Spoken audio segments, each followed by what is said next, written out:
Hey everybody, welcome, welcome back. This is not a stream. You may have noticed. This is actually me deciding to do an episode on its own to kind of talk about an opinion piece that I read the other day. Um, Real quick, not my usual thing, but I figured this one kind of jumped out at me. And while I'm not trying to start a flame war, or be all kinds of mean or whatever, I figured it was worth talking about just because I found it an interesting take on a classic module. So the article in question appeared on Lit RPG Reads, and the author is Paul Bellow. So I'll give full credit there. And in this, he's talking about his top six worst D&D modules. And I find this interesting because among those, uh, his number one, which seems to be his bottom-most decision, is B2, Keep on the Borderlands.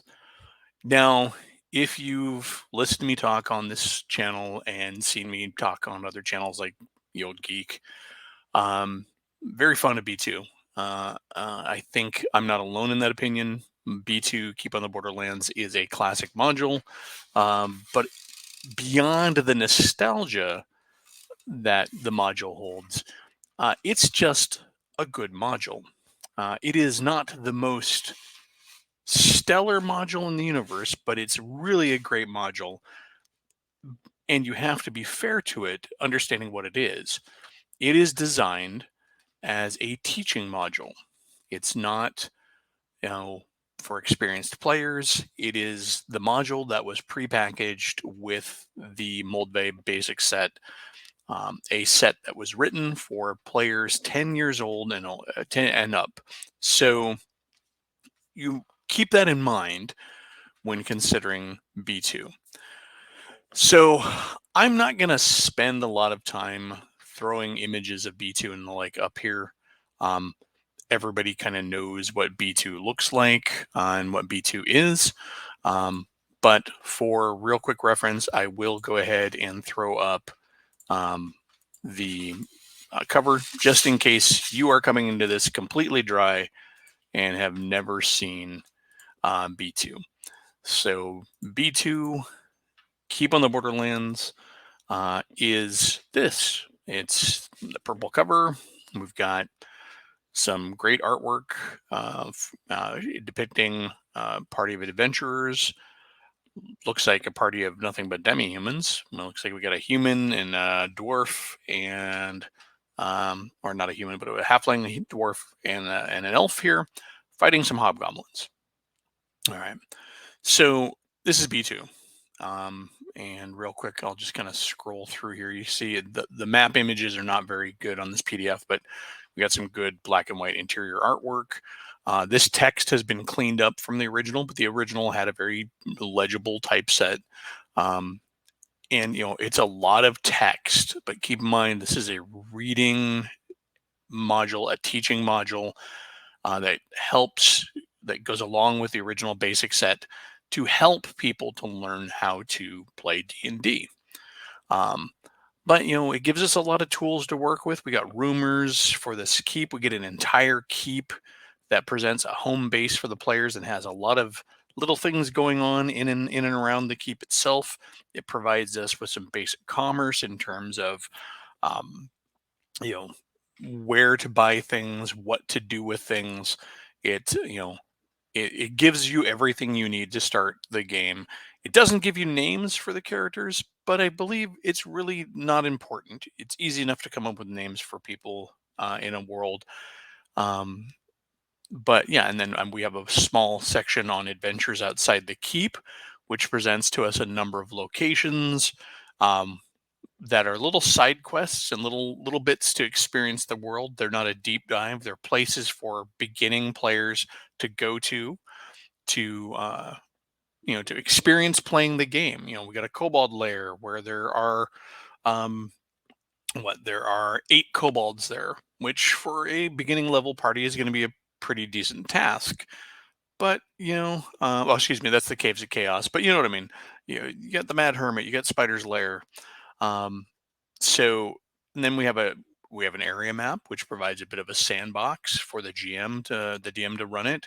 And the players can gallivant all over this map and run into random encounters, and there's plenty of room for you to drop in little adventures of your own.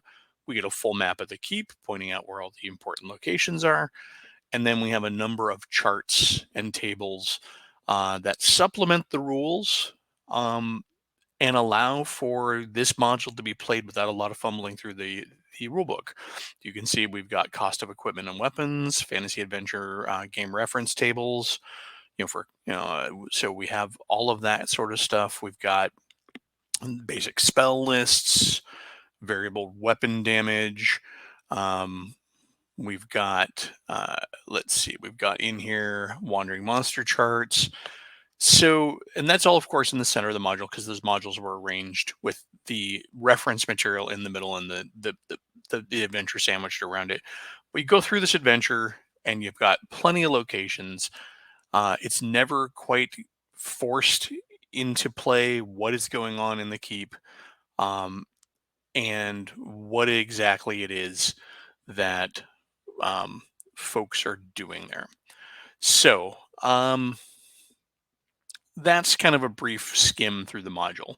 It's a great starting module. It's a great starting module for a campaign. It's a great, even with experienced players, it's a great starting module for new players, which is what it was intended for, what it was designed for. It is open enough, it's specific enough to give you enough to work with and to have a lot of fun, but it's open enough for you to expand and add to. So that's my brief overview on that. Now let's kind of go to um, the article in question here. So I want to bring up the article itself, and then I've got some commentary that I want to make on this article. So if we go down here, and we've got B2 Keep on the Borderlands. So 1979 module. He opens up by saying, written by Gary Gygax himself. This pick is probably just a little on the unfair side.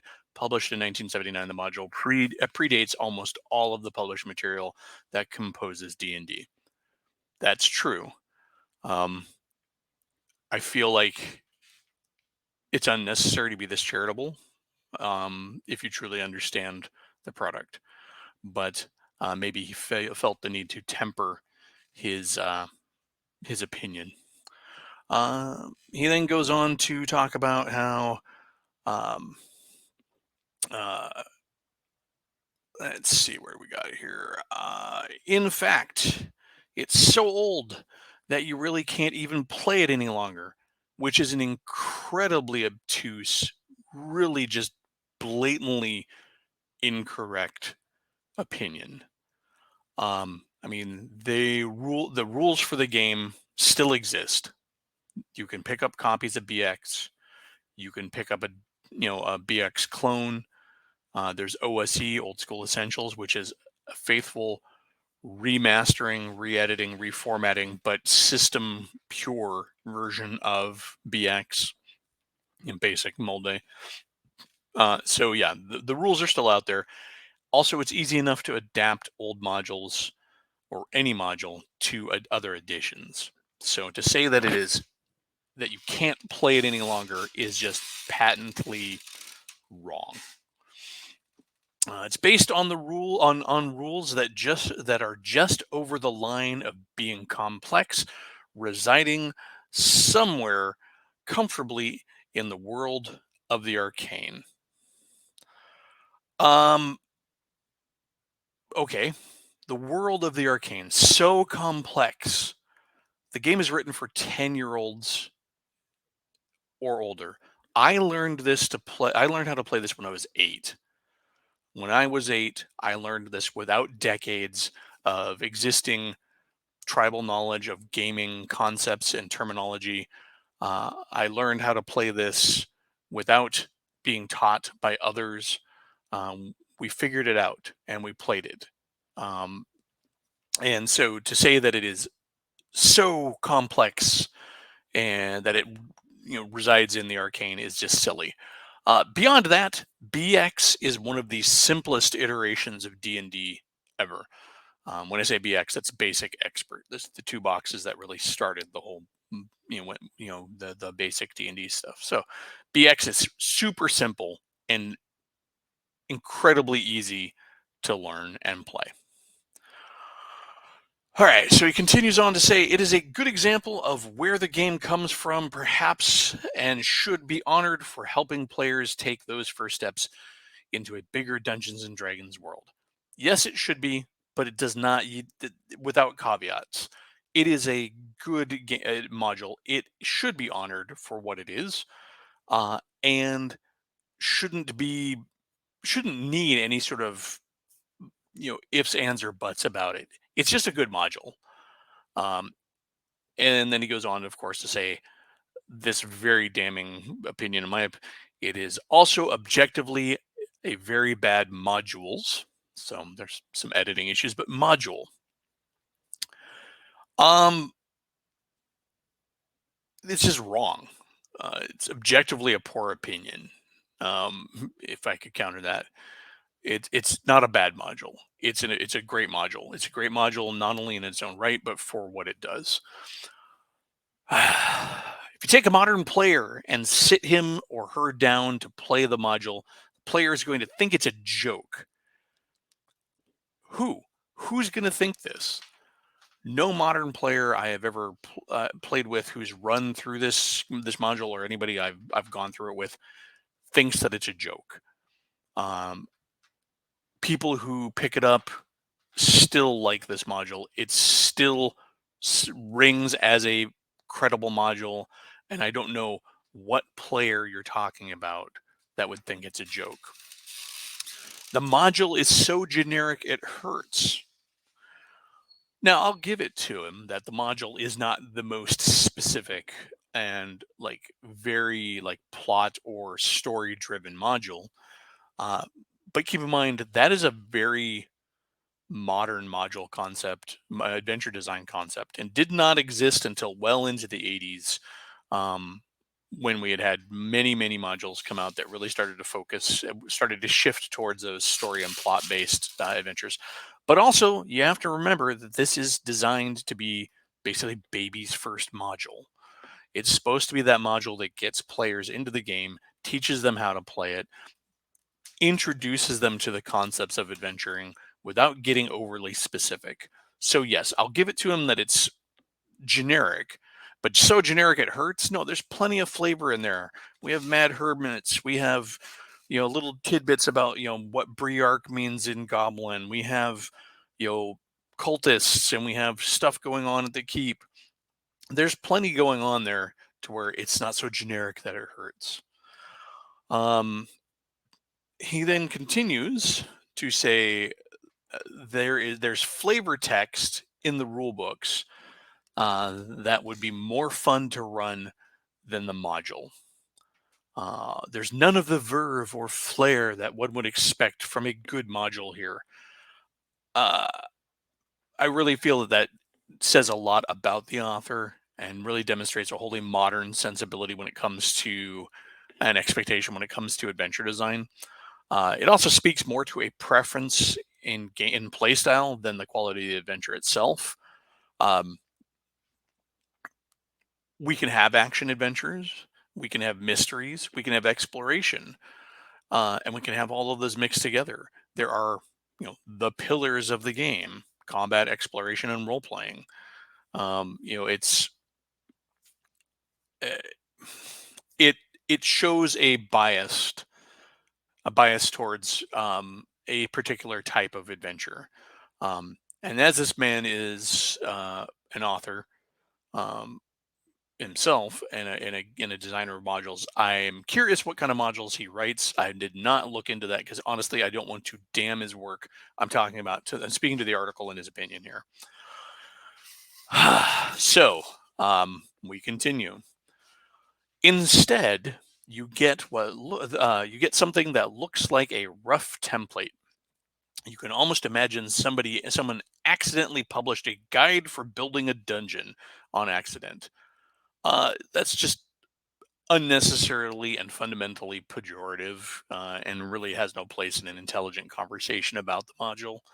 Um, It ignores the fact that B2 is ostensibly a teaching module and was designed to allow new players to get some on-the-job training, for lack of a better term, for how to run the game. There's no accident here. It's intentional and for good reason. To say that is just really unnecessarily shitting on the module and the designers. Um, Simply put, the module isn't fun. It breaks the cardinal rule of modern design by being unmemorable. Unmemorable. A module that routinely scores in the top 7 to 10 in surveys of best D&D modules ever, not of the period, but ever, is not unmemorable. The game is memorable enough that it, or I should say the module is memorable enough that it continues to be talked about almost 50 years after its original publication. Not only is it remembered, but it's often celebrated, imitated, iterated, and expanded upon. There are modules that are written for the fifth edition version of the rules that expand on what was written in B2. There are people who have gone and taken that original map and expanded it into a much wider world. There are modules that take the basics of B2 and rewrite them and recraft them for their own version of the game. Um, B2 is a fundamental, seminal module, uh, and is incredibly useful and important in game design. It's not unmemorable. It is absolutely memorable and deserves the credit that that it's due. Uh, and then he goes on to ramble on about it comes in the last slot on this list simply because it doesn't do anything well enough to justify moving up further. It's a nice piece of history to be sure, but it's absolutely not the kind of thing that you ever want to sit down and play. Uh, I'm just gonna say that that's complete and utter bullshit. Um, B2 is absolutely something that you should play. It's absolutely this something that any player should consider himself lucky to be able to go through. Um, it's also the type of module that is going to vary greatly by the players and the DM that are running it, and that can be replayed a number of times because it doesn't force players into a particular course of action. It doesn't point them in a particular course of action with any immediacy or direction. It lets them figure out what's going on and then make those decisions in their own right. The players get to decide how they're going to proceed. Um, and because the Caves of Chaos, which is the big payoff in the module, is such an extensive dungeon crawl with lots of flavors of monsters and counters in there, it's it's always going to play differently. Party A versus Party B versus Party C, they're going to go through that and they're going to have different styles of adventure. They're going to have different memories that come from that. Uh, it's I don't understand his opinion. I'm gonna guess there's a certain amount of clickbait there. Um, it's really unnecessary and undue if you're going to try and have an intelligent conversation about this. It's worth noting that um, this particular author seems to specialize in RPG books, like adventure books, sort of as far as I can tell, in the style of like the old fighting fantasy type things, which are not the same as a dungeon module. Um, but I will put a link for his work in the comments because I feel like if I'm going to talk about somebody, I should at least um, you know, let people take a look and judge for themselves. But really, if you are interested in B2 uh, and you want to find out for yourself and you never played it, you can pick it up through Goodman Games as one of their classic adventures reimagined. Um, you can also, I mean, honestly, they're not overly expensive on the secondary market because so many of them were published, and it's such a popular module. But yeah, I mean, go ahead and check it out yourself. The nice thing about the Goodman Games version is you get two versions: the original BX version, and then you get 5e uh, a 5e version of it, which then also expands on some of the ideas that were written but not necessarily fully exploited in the original module, which you could then retroactively put back to BX if you wanted to. But yeah, I hope you enjoyed this little change from my normal streaming. And it's articles like this I feel are important to talk about because these are the sorts of things I think that create an undue unfair expectation when it comes to like OSR gaming or old school gaming, if you prefer the term. It's it's the sort of things like this that keep people from looking back and playing those older styles of games, not just the older styles of games, but the flavors of game that we had in other versions of D&D that might be more appealing to some people's tastes. But if they read an article like this, they're less inclined to try it. It paints a picture of B2, for example, that is unplayable and unmemorable and a joke and an accident. It completely undermines all the important and great work that was done with this module. Anyhow, I'm going to go ahead and end it here. If you have comments, and I'm sure you will, you know where to put them. I'd love to hear what people's thoughts are on B2 and on this article. And other than that, everybody have a good day and get out and game.